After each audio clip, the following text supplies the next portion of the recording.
suis surpris de vous voir nombreux parce que je croyais que vous seriez au stade en ce moment-ci. Et c'était l'une des inquiétudes. Ça prouve quand même que nous avons assez d'intérêt pour Sidonie et Michel. Ça fait plaisir d'être soutenu par ce que nous aimons. Et ça fait plaisir aussi de partager ces moments, même si c'est des moments de douleur.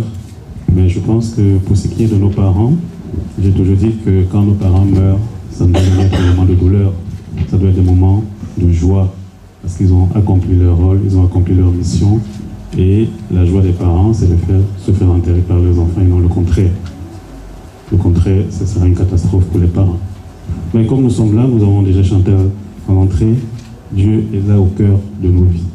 Il est là au cœur de notre existence pour nous montrer que seule l'espérance sur cette terre est le moteur de notre action. C'est pour ça que j'ai choisi aussi pour les textes la messe de demain. Puisque je sais que vous êtes chrétiens, donc je choisis ça en avance. Quand vous allez à la messe demain, vous serez déjà un peu informé de ce qui va se passer. Donc, la messe de demain nous montre que Dieu est à l'origine de notre vocation. Il est à l'origine de tout ce que nous faisons. Et notre corps est le temple du Saint-Esprit. C'est sur ces fondements que nous sommes réunis ici, au nom du Père et du Fils et du Saint-Esprit. Amen. Le Seigneur soit avec vous. Et avec votre esprit. La méthodologie principale dans la prière pour nous les catholiques, mais ça doit être pour tous les chrétiens, qu'on soit catholique ou pas, cette méthodologie est la suivante. Chaque fois que vous commencez à prier, Dieu, chez vous, partout, ne commencez pas à imiter les paroles. Seigneur, donne-moi un mari, donne-moi une femme, donne-moi ceci, donne-moi le travail. Non. Commencez d'abord par reconnaître que vous êtes pécheur. Parce que cette disposition, cette prédisposition nous permet donc d'être purifiés et de parler à Dieu. Ça suppose que nous demandons d'abord d'être blanchis. Celui qui n'est pas pur ne peut pas se présenter devant les gens. Si tu es sale, tu vas paraître devant quelqu'un. Tu vas indisposer les gens. Donc c'est exactement la même chose. Donc nous allons demander pardon pour nos fautes, mais surtout pour les fautes de Maman Thérèse. Chaque fois qu'elle n'a pas été à la hauteur comme nous, à la hauteur de l'amour de Dieu, nous allons demander au Seigneur la miséricorde pour elle, pour son âme. Guérir.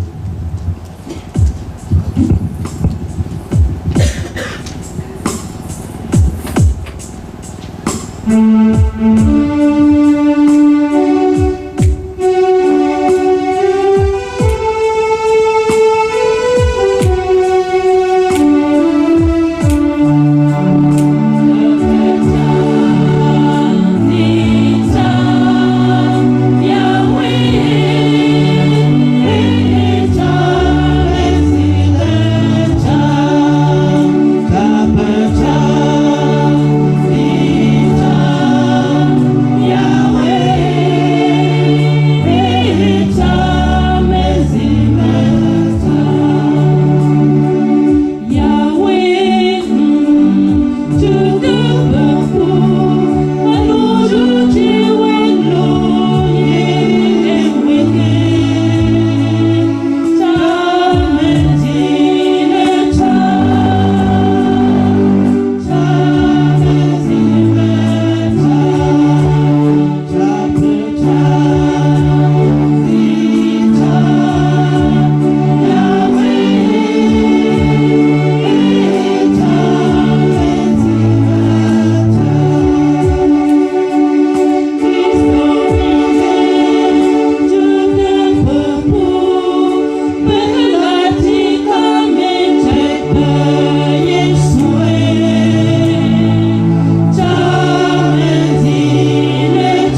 Que Dieu Tout-Puissant nous fasse miséricorde, qu'il nous pardonne nos péchés et nous conduise à la vie éternelle. Amen. Prions le Seigneur. Seigneur Dieu, tu as fixé une limite à la vie présente pour nous ouvrir l'accès à l'éternité. Nous t'en supplions humblement, permets que par la grâce de ta compassion, le nom de ta servante, d'Emmanuel-Thérèse, soit inscrit au livre de vie. Nous le demandons par Jésus-Christ, ton Fils, notre Seigneur et notre Sauveur, qui règne avec toi dans l'unité du Saint-Esprit, Dieu, pour les siècles des siècles. Amen. Veuillez vous asseoir, nous allons écouter la première lecture.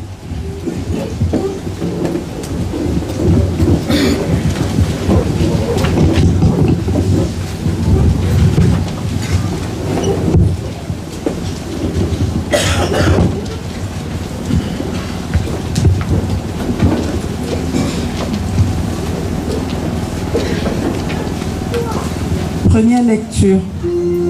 Lecture de la première lettre de Saint Paul, apôtre aux Corinthiens. Frères, le corps n'est pas pour la débauche, il est pour le Seigneur, et le Seigneur est pour le corps. Et Dieu, par sa puissance, a ressuscité le Seigneur, et nous ressuscitera nous aussi. Ne le savez-vous pas? Vos corps sont les membres du Christ. Celui qui s'unit au Seigneur ne fait avec lui qu'un seul esprit. Fuyez la débauche. Tous les péchés que l'homme peut commettre sont extérieurs à son corps.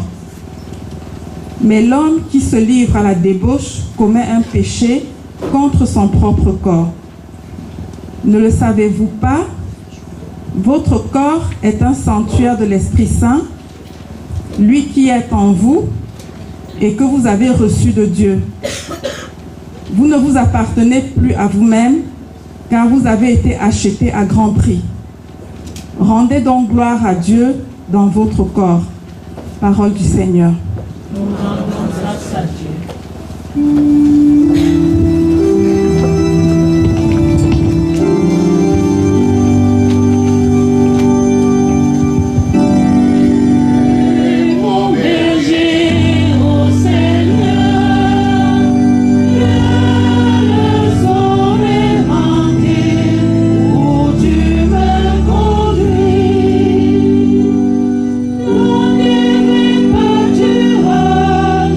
Tu m'as fait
Évangile de Jésus-Christ selon Saint Jean.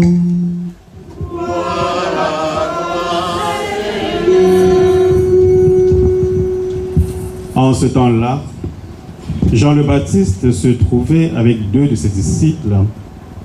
Posant son regard sur Jésus qui allait et venait, il dit: Voici l'agneau de Dieu. Les 2 disciples entendirent ce qu'il disait et ils suivirent Jésus. Se retournant, Jésus vit qu'ils le suivaient. Il leur dit: Que cherchez-vous? Ils lui répondirent: Rabbi, ce qui veut dire maître. Où demeures-tu? Il leur dit: Venez et vous verrez. Ils allèrent donc, ils virent où il demeurait et ils restèrent auprès de lui ce jour-là. C'était vers la 10e heure, environ 4 heures de l'après-midi. André, le frère de Simon-Pierre, était l'un des 2 disciples qui avaient entendu la parole de Jean et qui avait suivi Jésus. Il trouve d'abord Simon, son propre frère, et lui dit: Nous avons trouvé le Messie, ce qui veut dire Christ. André amena son frère à Jésus. Jésus posa son regard sur lui et dit: Tu es Simon, fils de Jean, tu t'appelleras Képhas, ce qui veut dire Pierre. Acclamons la parole de Dieu. Louange à toi, Seigneur Jésus. Veuillez vous asseoir.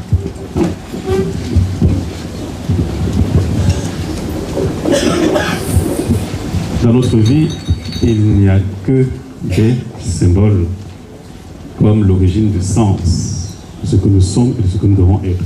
Quand je dis il n'y a que des symboles, ça veut dire qu'au départ, il y a quelque chose qui va nous conduire vers autre chose. Lorsque nous écoutons très bien ce que nous avons lu, nous voyons dans l'Évangile que c'est à l'origine de la présentation du Christ par Jean-Baptiste que les propres disciples de Jean-Baptiste vont quitter Jean-Baptiste pour suivre le Christ. L'image est très forte. Ça veut tout simplement dire que nous ne pouvons pas tracer notre chemin tout seul. Même si nous avons une prétention innée en nous, nous pensons que parfois nous sommes seuls à faire des choses extraordinaires. C'est faux. Et dans la logique de notre création, de notre existence, Dieu va nous poser comme le départ, l'origine de nos actions, les parents. Il faut bien comprendre comment ça se passe. On n'a pas eu la première lecture de demain, c'est la deuxième. La première de demain, c'est Samuel. Et dans Samuel, on sait très bien que c'est la maman de Samuel qui avait prié parce qu'elle était stérile. Et elle a prié Dieu en faisant un pacte presque en disant: si tu me donnes un fils, je vais te le consacrer. Donc vous allez voir que même là, c'est la maman de Samuel qui sert à l'origine, d'abord de la naissance de Samuel, ensuite de la vocation de Samuel. Donc, Dieu va poser les parents. Et quand il va poser les parents vont être, je vais peut-être vous choquer, mais je vous assure c'est biblique, vont être nos dieux sur terre. Hein? On est d'accord ou pas? Il y a quelques personnes qui ont répondu. Oui. Nous sommes d'accord ou pas? Oui. Quand je pose la question pour les enfants maudits qui ne reconnaissent pas leurs parents comme étant les dieux sur terre. Dieu va donner la force, la capacité aux parents de donner la vie. Jusque-là, tout est clair. Et après, chacun de nous va se frayer un chemin. Les disciples qui ont été pointés du doigt, qui ont suivi Jésus parce que Jean-Baptiste a présenté Jésus, ils doivent répondre donc à la question: que cherchez-vous? Et cette question, c'est la question existentielle, c'est la question de chacun de nous. Qu'est-ce que tu cherches dans la vie? Tu cherches quoi? Donc, une fois que tes parents t'ont mis au monde, tu dois te déployer. Que cherches-tu? C'est à ce moment alors que le diable va commencer à... Tu cherches quoi? Cette question va tout simplement remettre en exergue 2 choses existentielles. La première chose, c'est notre définition, la définition de chacun de nous. L'identité de chacun de nous, nous sommes tous des êtres humains. Mais l'identité de chacun de nous doit se forger tous les jours au toucher de l'expérience des autres, au toucher de l'expérience de sa propre vie. Les difficultés, les problèmes, tout ce qu'on peut citer, les projets qui échouent, les viandes qui ne vont pas bien. L'identité doit être redéfinie. Première chose. Deuxième chose, l'orientation de notre vie. Comment tu orientes ta vie? Quand tu sais qui tu es, tu sais ce que tu peux, ce que tu ne peux pas. Comment tu vas donc orienter cette vie-là? Que cherchez-vous? Posez Jésus la question. Et pourtant la réponse est claire, puisque si on te suit, si je te suis, c'est que je te cherche. Il n'y a rien de plus logique. Si les disciples ont suivi le Christ, c'est qu'ils les cherchent. Et je vais vous donner un petit secret. Quand vous lisez la Bible, vous allez voir que dans toutes les rencontres avec le Christ, quand les gens vont suivre le Christ, il va toujours poser la question: que cherchez-vous? Que veux-tu que je fasse pour toi? Pourquoi? Parce que chacun de nous doit assumer son orientation. Chacun de nous doit assumer ses choix. Chacun de nous doit assumer la direction qu'il prend. Il y a des gens, nous on pense souvent, les chrétiens pensent souvent: oh non, Dieu va faire ceci. Non. Dieu ne va pas faire comme ça. Bouge. Bouge. Il faut savoir ce que tu veux. Bouge. Ça va? Oui, Dieu est là. Dieu contrôle. Contrôle de quoi? Dieu contrôle quoi? Dieu ne contrôle rien. Bouge. Mets-toi en marche. Et cherche à savoir ce que tu veux avec Dieu. Vous avez déjà vu un Dieu qui dort? On dort, on rêve. Dieu pouvoir, Dieu va faire. Dieu est là. Je crois en Dieu. Au nom de Jésus. Au nom de quel Jésus? Au nom de Jésus de tes rêves. Il n'y a pas de Jésus qui ne marche pas. Ça n'existe pas. Jésus a passé toute la vie à marcher sur les routes de Galilée, à nourrir les gens, à guérir les malades. Il n'y a pas de Jésus qui rêve. Mes chers frères et sœurs, si j'ai choisi la messe de demain, c'est parce que tout cela va nous rappeler que si nous vivons, nous existons, il y a eu à l'origine nos parents. Je reviens encore à la source. Et lorsque nous évoluons dans les Écritures saintes, la deuxième lecture, demain qu'on a lu en premier aujourd'hui, Saint Paul va faire le résumé de toute cette expérience-là.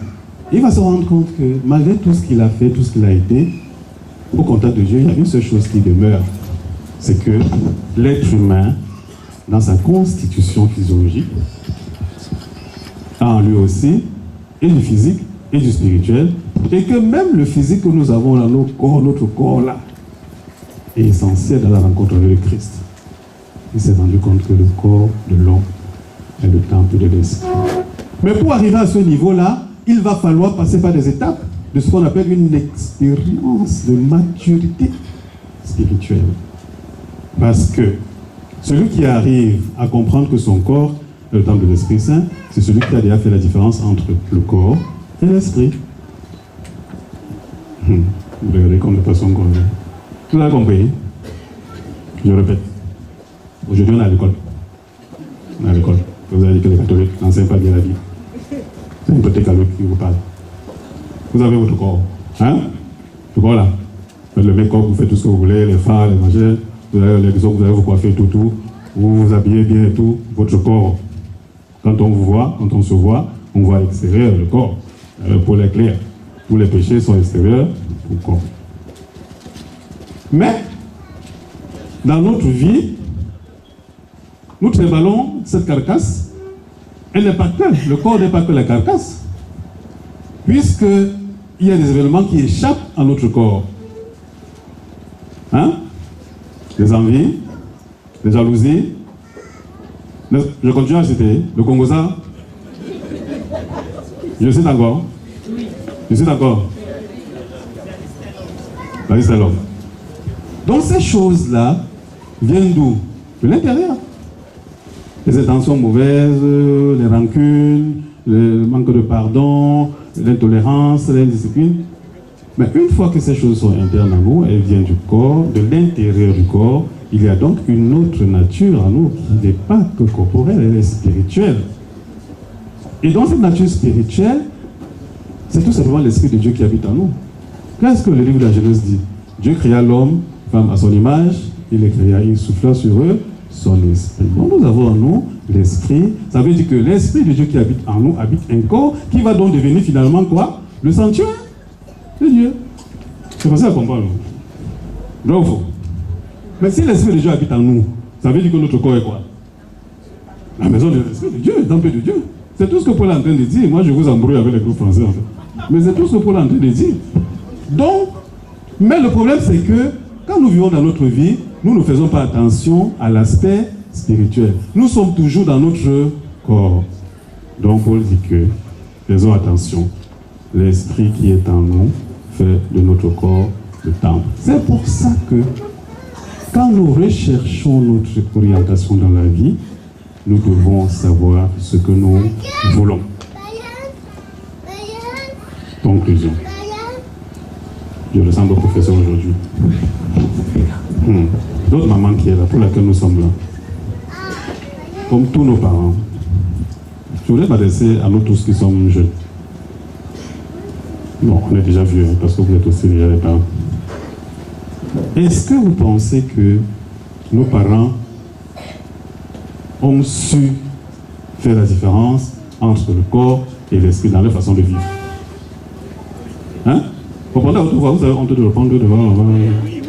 Répondez à haute voix, hein, vous regardez, nous regardez. Répondez à haute voix. Oui. Pourquoi alors nous autres, nous n'avons pas fait ces différences? Pourquoi dans notre génération, on n'arrive pas? Alors qu'on a reçu l'éducation de nos parents qui nous ont appris comment faire la différence entre le corps et l'esprit. Comment reconnaître que le corps, notre corps est le temple du Saint-Esprit. Pourquoi on n'arrive pas? Vous voulez que je vous dise pourquoi? La liste sera encore très longue. TikTok, Facebook, WhatsApp, Snap. Et certains d'entre nous sont passés des maîtres dans les clashs. Celui qui ne fait pas les clashs n'est pas star. Celui qui ne fait pas les clashs n'est pas star, n'est pas star. Voilà le modèle de vie que nous avons avec nos corps. Ah, quand je commence à parler là, c'est chaud. Hein? Donc nous ne pouvons pas entrer dans la dynamique de nos parents de cette génération-là. Nous ne sommes pas du tout dans cette dynamique. Nous sommes dans la dynamique du voyeurisme. Tu manges avec coquette dans ta chambre, tu dois filmer, tu montres à tout le monde. Tu laves les assiettes à 3h du matin, tu dois faire un direct. Connectez-vous comme disait l'autre. Venez voir. Hein? Même les bébés, on montre. Les bébés, on montre les bébés partout, tout le monde voit. On veut les vues, on veut ceci. La difficulté, notre difficulté actuelle, de savoir ce que nous voulons derrière le Christ, c'est parce qu'en fait, nous n'avons même pas suivi le Christ du tout, comme les disciples de Jean-Baptiste. Nous n'avons pas suivi. Voici l'agneau de Dieu. Nous, on est là, on regarde, on cherche TikTok, on regarde. Voici l'agneau de Dieu. Ça ne nous concerne pas. On n'a même pas suivi le mouvement. On n'a pas suivi le mouvement de la maturation spirituelle avant d'atteindre la maturité spirituelle. Deux mots différents en français pour ceux qui ont fait les grosses études là. Maturation et maturité. On n'a même pas commencé la maturation pour atteindre la maturité. Parce qu'on n'est pas du tout, on ne sait pas du tout, mais sur le chemin. Quand nos parents nous voient de là-haut, je vous assure, je suis sûr que parfois ils ont envie de prendre la chicotte pour venir nous fouetter encore. Parce que nous sommes le contraire. Parfois le contraire de ce que nous avons reçu d'eux. Totalement le contraire. Première chose, l'échec de notre maturité vient de l'échec de notre maturation. Donc on n'a même pas suivi le moment de choses. Deuxième raison de l'échec. Au lieu de considérer le corps, notre corps comme le temple du Saint-Esprit, on a considéré notre corps comme le temple de quoi? Hein?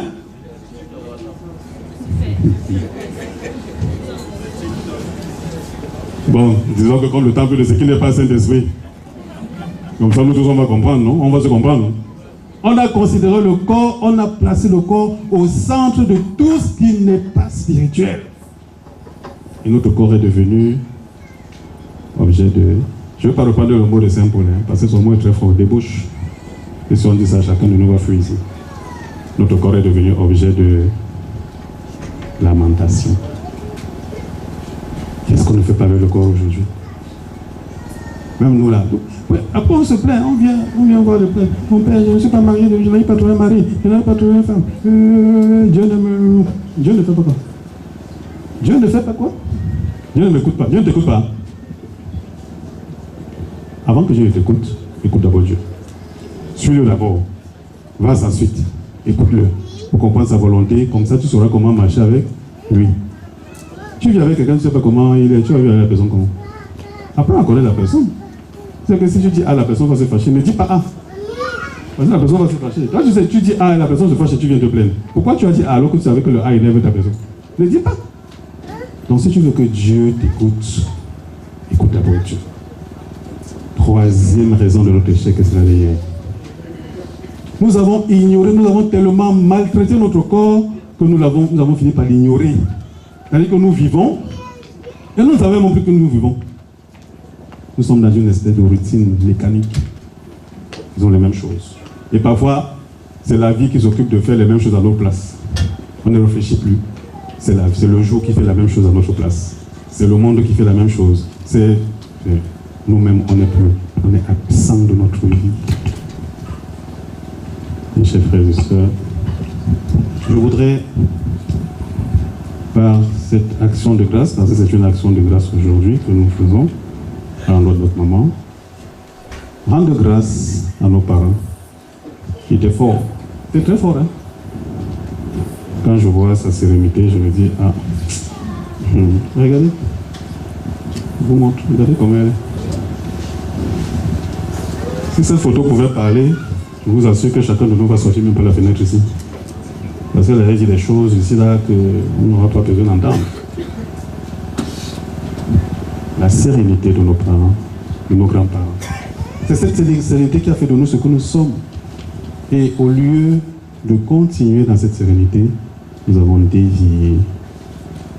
Je voudrais rendre hommage à tous les parents qui nous ont précédés dans la gloire de Dieu. Et un petit conseil que je dis toujours. Je lève la tête comme ça, je ne vois personne en particulier. Donc si mes yeux arrivent sur quelqu'un, ne pensez pas que je suis en train de vous fixer. Donc, les enfants qui n'ont pas été en bon terme avec leurs parents depuis des années, si vos parents vivent encore, nous sommes encore en 2024, jusqu'à la fin du mois, on continue à se souhaiter bonne année, n'est-ce pas? Donc, un petit conseil. Si vous voulez que Dieu vous écoute, allez demander pardon à vos parents. D'accord? Je ne demande pas votre accord, c'est une information, c'est un conseil que je vous donne. Allez demander pardon à vos parents. Quelque part, j'ai dit surtout les filles, on a dit que non, j'étais désolé. Bon, surtout les filles. Allez demander pardon à vos parents. Si vous ne le faites pas, vous courez dans le sang. Il n'y a pas de médicaments sur la terre, il n'y a pas de bénédiction. N'allez pas voir les prêtres pour vous bénir parce que vous êtes en mauvais temps avec votre maman, ça ne va jamais marcher. Jamais. Jamais de la vie. Si vous allez voir un prêtre qui vous bénisse parce que ça ne marche pas avec votre maman, ça ne marchera pas. Allez plutôt voir votre maman pour lui demander pardon. Après, ensuite, venez voir le prêtre. Il va vous bénir. C'est comme ça que ça fonctionne. Vous croyez que Dieu est fou? Dieu est fou de nous donner nos mamans. Donc il n'y a que les enfants fous et insensés, manque de sens. Le mot latin c'est insensu. Manque de sens, qui pensent qu'ils peuvent vivre en dehors de l'air, maman et leur papa. Honore ton père et ta mère, c'est biblique. Nous honorons aujourd'hui la mémoire de notre maman et à travers elle, la mémoire de tous nos parents. Loué soit Jésus-Christ. Loué soit Jésus-Christ. Celui qui a les oreilles pour entendre. Voilà, merci.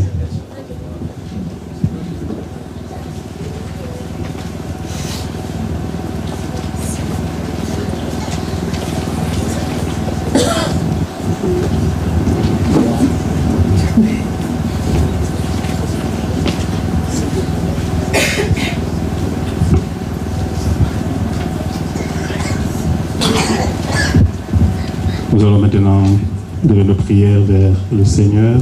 Nous allons prier pour toutes les familles endeuillées. Nous allons prier pour Sidonie, toute la famille, pour Michel et pour toute la famille au Cameroun, afin que le départ de Maman Thérèse ne soit pas une occasion de chute pour la famille, mais plutôt une occasion pour renforcer les liens en cette nouvelle année.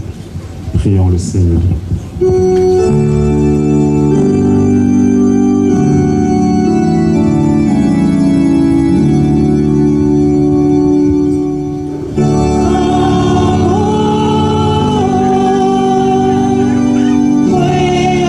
Be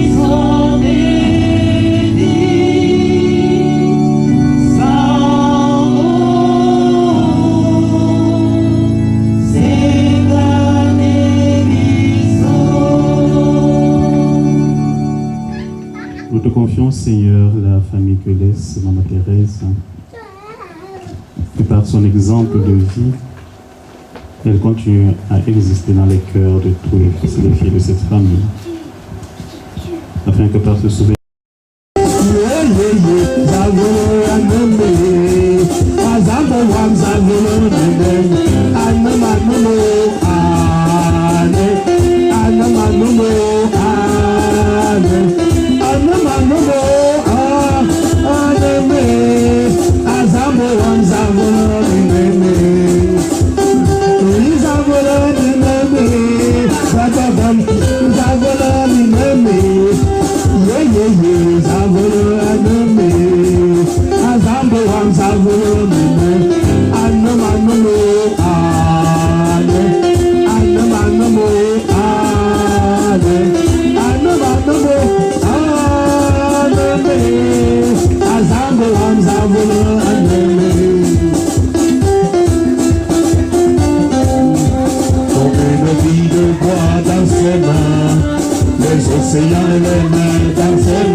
Oh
me signale qu'une Nissan, je crois 5388, une Nissan 5388, ou c'est 388 qui bloque le chemin.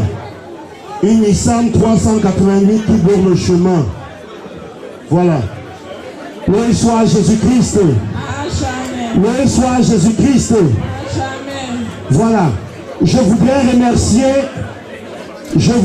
infiniment remercier tout le monde ici présent et je voudrais me permettre de faire un petit témoignage. Vous savez, tout à l'heure, après la fin de la messe, lorsque le Père a remis le micro à notre frère qui était impresario, par maladresse, il a abîmé le micro. Mais j'étais triste parce que c'est un micro que je venais d'acheter. À un moment donné, je me dis, il faut que je parte. Mais seulement, lorsqu'on se lève pour la gloire de Dieu, on n'a pas à se soucier de quelque chose. Voilà qu'avec la gloire de Dieu et avec les bénédictions que vous êtes, je pense que l'argent du micro est ressorti. Donc, je voudrais remercier infiniment tout le monde pour cet élan de générosité. Vous savez, nous, lorsque nous nous levons pour aller animer, nous ne demandons pas d'argent. Nous venons animer pour pouvoir porter un message d'amour. On ne demande pas l'argent, on vit dans un monde où tout est devenu matériel. Mais seulement, il est grand temps que nous retrouvons nos marques d'amour, de solidarité, de fraternité. Voilà pourquoi lorsque nous nous levons pour venir, on ne s'inquiète de rien. Même ce synthétiseur que vous voyez, j'en avais un autre qui s'était cassé. Et en une semaine, les gens ont cotisé plus de 2500 € pour m'en donner encore. Donc je voudrais remercier et témoigner cette marque de reconnaissance et dire à tout un chacun de pouvoir vivre.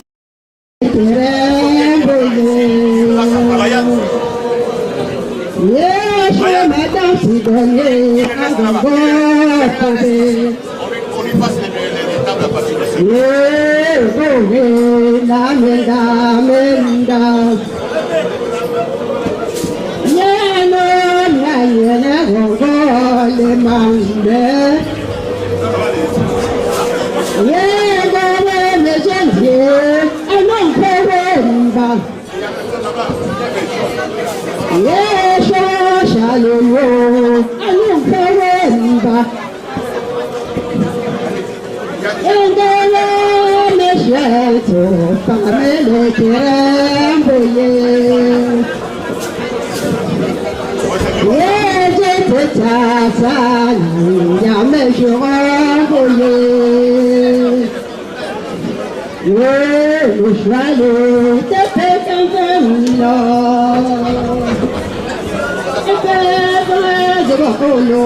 ta Wajang Gango Walau Kajapitango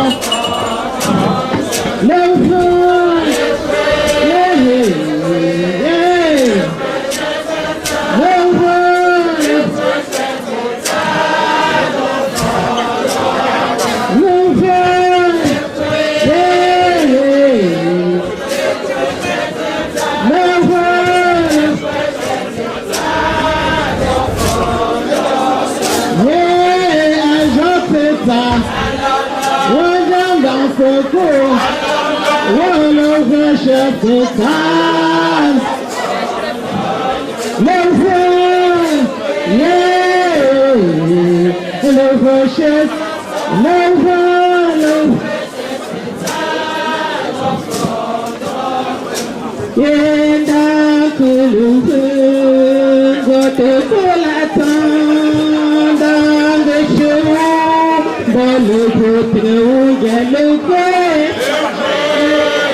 s'il vous plaît, toujours la même voiture, la Peugeot 1 VGG 421, s'il vous plaît, vous avez bloqué une camionnette, s'il vous plaît, Peugeot.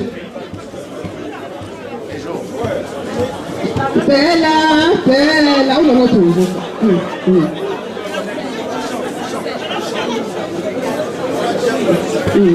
Alléluia, alléluia.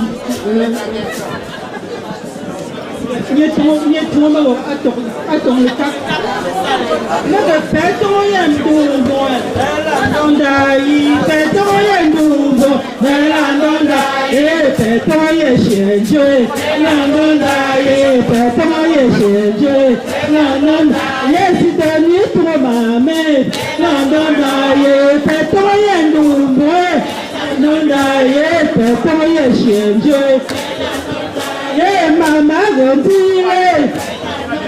yeah, Petoya Ndumbe. Yeah, Petoya Shenje. Yeah, Petoya Shenje. Yeah, Tomo Watoli Kavale. Yeah, Petoya Shenje. Yeah, Petoya Shenje.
VGG 421, s'il vous plaît. Ce véhicule a bloqué tout le monde dans la boue. Camionnette, il s'agit d'une camionnette Peugeot, immatriculé 1, VGG 421, s'il vous plaît. Soyez gentils. On continue l'animation.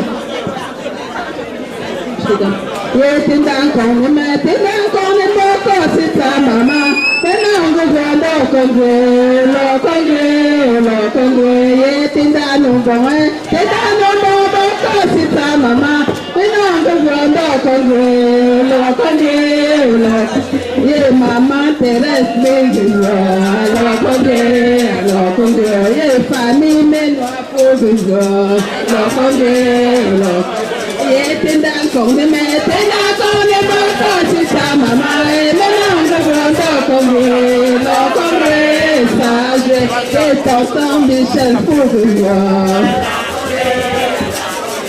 maman, c'est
de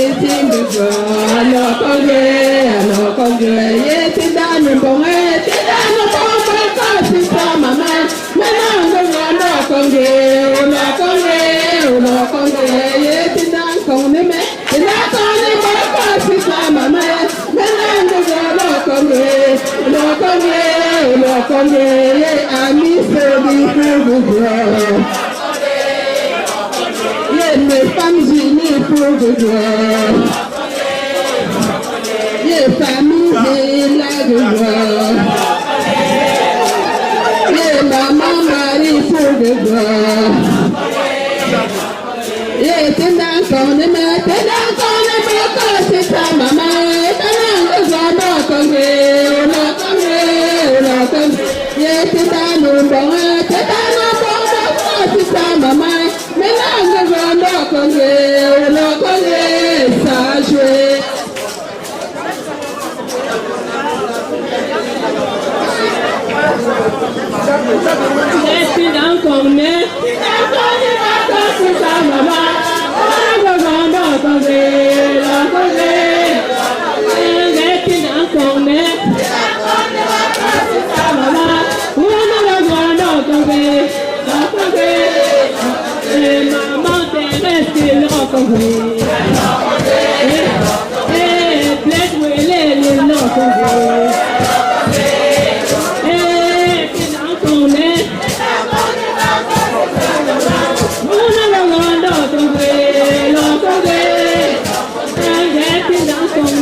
Oh maman, si beau rouge dans les ciels, à quatre souffleurs, allez tes souffleurs, y'a maman là, y'a maman dans l'ombre. Oh, comme les chalets, y'a qu'un talon, pour qu'un talon.